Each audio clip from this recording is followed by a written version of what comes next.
The last problem is how to get people to do what the centrally planner says that they should do. How do you incentivize cooperation with the plan?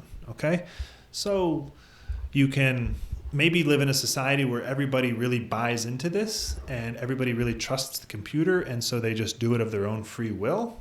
But economists usually think that sort of people are always, rationally trying to figure out the best way to meet their own private objectives, and maybe a lot of people's private objective might not be the same as what the central planner says they should be doing. All right, they might want to work less than they had. They might want a bigger share of the stuff than the centrally planned computer says they should have. And how are you going to prevent these bad actors from, basically lying to try to subvert your system? Okay, so one thing you could do is you could monitor them.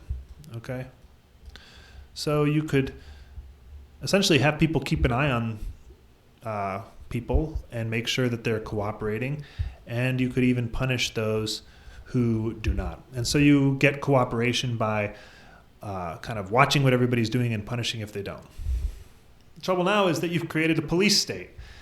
That doesn't sound like the kind of optimal place that people want to be living in. Okay, like these colonists came to a new world.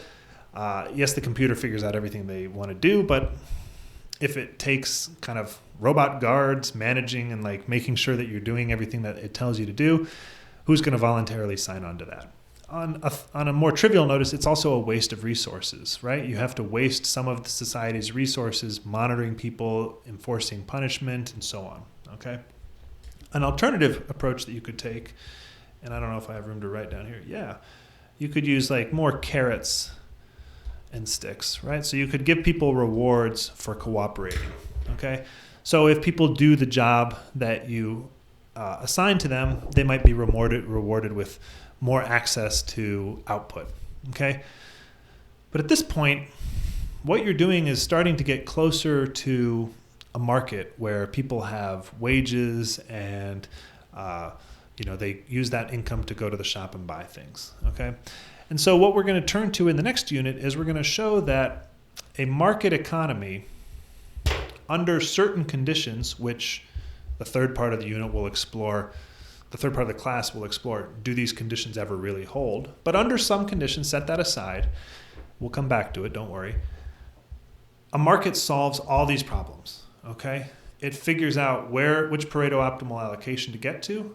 It has a really beautiful way of extracting information at low cost, truthfully. It solves the problem in a decentralized, using sort of the computational resources of everybody participating in the economy. And it provides a set of incentives to do all this. And we're going to show, on top of everything else, it solves those 4 problems. And under the right conditions, it actually gives you a Pareto optimal allocation. It satisfies all 3 of those input, production, and exchange efficiency criteria. And that is the beauty of the market when they work.